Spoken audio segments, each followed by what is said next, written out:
Hi friends, welcome back. എല്ലാവർക്കും തൻഷിക്ക് വേൾഡിലേക്ക് സ്വാഗതം. ഇന്ന് വന്നിരിക്കുന്നത് അവൽ കൊണ്ട് തയ്യാറാക്കാൻ പറ്റുന്ന രുചികരമായിട്ടുള്ള ഒരു പലഹാരത്തിൻ്റെ റെസിപ്പി ആയിട്ടാണ്.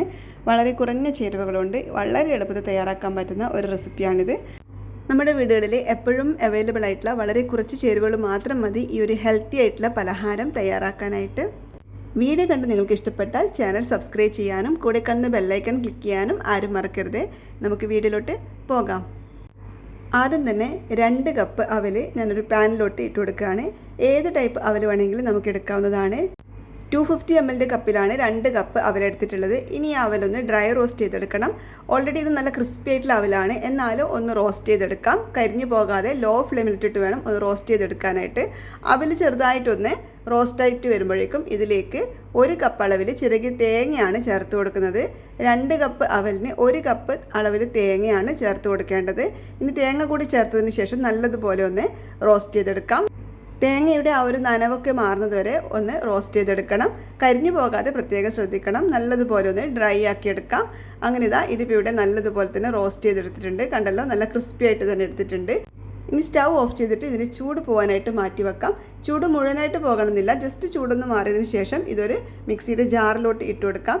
അതിനുശേഷം ഒന്ന് ക്രഷ് ചെയ്തെടുക്കണം. അങ്ങനെ ഒത്തിരി പൊടിച്ചെടുക്കുകയൊന്നും വേണ്ട, ഫൈൻ പൗഡറൊന്നും ആവേണ്ട ആവശ്യമില്ല, ജസ്റ്റ് ഒന്ന് ക്രഷ് ചെയ്തെടുത്താൽ മതി. അങ്ങനെ ഇതൊന്ന് ക്രഷ് ചെയ്തെടുക്കാം.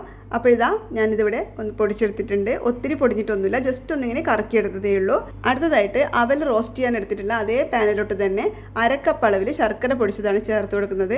ഒപ്പം തന്നെ 1/2 കപ്പ് അളവിൽ വെള്ളം കൂടി ചേർത്ത് കൊടുത്തിട്ടുണ്ട്. ഇനി നമുക്ക് ശർക്കര പാനി തയ്യാറാക്കിയെടുക്കണം. നല്ലതുപോലെ 2-3 പ്രാവശ്യം ഈ ശർക്കര പാനി ഒന്ന് തിളച്ച് വരട്ടെ. അതുവരേക്കും മീഡിയം ഫ്ലെയിമിലിട്ടിട്ട് നമുക്കിതൊന്ന് തിളപ്പിച്ചെടുക്കാം. 3-4 പ്രാവശ്യം തിളച്ച് വരുമ്പോഴേക്കും ഇതിൻ്റെ ക്വാണ്ടിറ്റി ഒന്ന് കുറഞ്ഞു വരും, കുറച്ചൊന്ന് തിക്കായിട്ട് വരും. ആ ഒരു സമയത്ത് ഇതിലോട്ട് നമ്മൾ പൊടിച്ച് മാറ്റി വെച്ചിരിക്കുന്ന അവിൽ ചേർത്ത് കൊടുക്കാം. അവിലും തേങ്ങയും വറുത്തത് നമ്മൾ മിക്സിയിൽ പൊടിച്ചിട്ടുണ്ടല്ലോ, ആ ഒരു മിക്സ് ഇതിലോട്ട് ഇട്ട് കൊടുക്കാം. ഈ സമയത്ത് ഫ്ലെയിം ഒന്ന് കുറച്ച് വെക്കാൻ ശ്രദ്ധിക്കണേ. അതിനുശേഷം ഇതിലേക്ക് ചെറുതായിട്ട് കട്ട് ചെയ്തിട്ടുള്ള കാഷ്യൂ നട്ട്സാണ് ചേർത്ത് കൊടുക്കുന്നത്. ബദം വേണമെങ്കിൽ ബദം ചേർത്ത് കൊടുക്കാം. നിങ്ങളുടെ കയ്യിൽ ഏത് നട്ട്സാണുള്ളത് അത് ചേർത്ത് കൊടുക്കാവുന്നതാണ്. ഒപ്പം തന്നെ ഇതിലേക്ക് 1 ടീസ്പൂൺ അളവിൽ നെയ്യ് കൂടി ചേർത്ത് കൊടുക്കുന്നുണ്ട്. ഇനി ഇതെല്ലാം കൂടി നല്ലതുപോലെ ഒന്ന് മിക്സ് ചെയ്തെടുക്കാം. നന്നായിട്ട് തന്നെ ഒന്ന് മിക്സ് ചെയ്തെടുക്കണം. ശർക്കര ലായനിയൊക്കെ കംപ്ലീറ്റ് ആയിട്ട് ഒന്ന് വറ്റി കിട്ടുന്നത് വരെ നല്ലതുപോലെ ഒന്ന് മിക്സ് ചെയ്ത് കൊടുക്കാം. അപ്പോൾ ഈ ഒരു ചാനൽ നിങ്ങൾ ആദ്യമായിട്ട് കാണുന്നതാണെങ്കിൽ ചാനൽ സബ്സ്ക്രൈബ് ചെയ്തിട്ട് സപ്പോർട്ട് ചെയ്യാൻ ആരും മറക്കരുത്. അങ്ങനെ ഇതിപ്പോൾ ഇവിടെ ശർക്കര പാനിയൊക്കെ നല്ലതുപോലെ അബ്സോർബായി കിട്ടിയിട്ടുണ്ട്. ഇനി നമുക്ക് സ്റ്റൗ ഓഫ് ചെയ്തിട്ട് ഇതിൻ്റെ ചൂട് പോകാനായിട്ട് മാറ്റി വെക്കാം. ചൂട് നന്നായി പോയതിന് ശേഷം നമുക്ക് ഇഷ്ടമുള്ളതുപോലെ ഇത് ഷേപ്പ് ചെയ്തെടുക്കാവുന്നതാണ്. അങ്ങനെ ഇതിപ്പോൾ ഇവിടെ ഇതിൻ്റെ ചൂടൊക്കെ ഒന്ന് മാറി കിട്ടിയിട്ടുണ്ട്. ഇനി നമുക്കിതൊന്ന് ഷേപ്പ് ചെയ്തെടുക്കാം. കയ്യിൽ വേണമെങ്കിൽ കുറച്ച് നെയ്യ് തടവി കൊടുത്തോളൂ. അതിൻ്റെ ആവശ്യം വരില്ല, കാരണം നമ്മൾ ഈ ഒരു അവിലോട്ട് നെയ്യ് ചേർത്തിട്ടുള്ളതാണ്. അതുകൊണ്ട് പ്രത്യേകിച്ചിട്ട് നെയ്യ് പുരട്ടേണ്ട ആവശ്യമില്ല. ഇനി ഇതിൽ നിന്ന് കുറച്ചെടുത്തിട്ട് ഞാൻ റൗണ്ട് ഷേപ്പിലാണ് ആക്കിയെടുക്കുന്നത്. ഒരു കുഞ്ഞു ബോൾ പോലെ ആക്കിയെടുക്കുന്നുണ്ട്.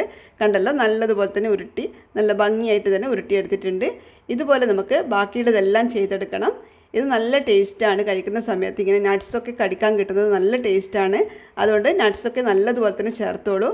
അതേപോലെ തേങ്ങ ചേർക്കുമ്പോഴും നല്ല ഫ്രഷ് ആയിട്ടുള്ള തേങ്ങ ചേർക്കാൻ ശ്രദ്ധിക്കണം. അപ്പോൾ നല്ല ടേസ്റ്റ് ഉണ്ടാവും. തേങ്ങാപ്പാലിൻ്റെ ഒക്കെ ആ ഒരു രുചി നന്നായിട്ട് തന്നെ കിട്ടും. സാധാരണ നമ്മൾ അരിയുണ്ടയൊക്കെ ഉണ്ടാക്കണമെന്നുണ്ടെങ്കിൽ കുറച്ച് ബുദ്ധിമുട്ടാണ് അല്ലേ? പക്ഷേ ഇതുണ്ടല്ലോ, വളരെ എളുപ്പത്തിൽ തയ്യാറാക്കാൻ പറ്റുന്ന അരിയുണ്ടയുടെയൊക്കെ അതേ ടേസ്റ്റ് തന്നെയാണ് ഇതിനുള്ളത്. നല്ല രുചികരമായിട്ടുള്ള നല്ല സോഫ്റ്റ് ആയിട്ടുള്ള അവൽ ലഡുവാണിത്, അല്ലെങ്കിൽ അവൽ ഉണ്ടയാണിത്. ആർക്ക് വേണമെങ്കിലും എളുപ്പത്തിൽ തയ്യാറാക്കാൻ പറ്റുന്ന ഒരു റെസിപ്പിയാണിത്. കുട്ടികൾക്കൊക്കെ തീർച്ചയായിട്ടും ഇഷ്ടപ്പെടും. തീർച്ചയായിട്ടും ഉണ്ടാക്കി കൊടുക്കണം. നല്ല ഹെൽത്തി ആയിട്ടുള്ള ഒരു റെസിപ്പി കൂടിയാണ്. അപ്പോൾ ഈ ഒരു കുഞ്ഞു വീഡിയോ നിങ്ങൾക്ക് ഇഷ്ടപ്പെട്ടിട്ടുണ്ടെങ്കിൽ ഫ്രണ്ട്സിനും ഫാമിലിക്കൊക്കെ ഒന്ന് ഷെയർ ചെയ്ത് കൊടുക്കണേ. അതുപോലെ റെസിപ്പി ട്രൈ ചെയ്ത് നോക്കിയിട്ട് വീഡിയോ ലൈക്ക് ചെയ്യാനും കമൻറ്റ് ചെയ്യാനും ആരും മറക്കരുത്. ചാനൽ ആദ്യമായിട്ട് കാണുന്നവരാണെങ്കിൽ ചാനൽ സബ്സ്ക്രൈബ് ചെയ്തിട്ട് കൂടെ കാണുന്ന ബെല്ലൈക്കണിൽ ഓൾ എന്ന ഓപ്ഷൻ കൂടി ഒന്ന് എനാബിൾ ചെയ്തിട്ടോളൂ. അങ്ങനെയാവും നമുക്ക് വീണ്ടും കണ്ടുമുട്ടാം.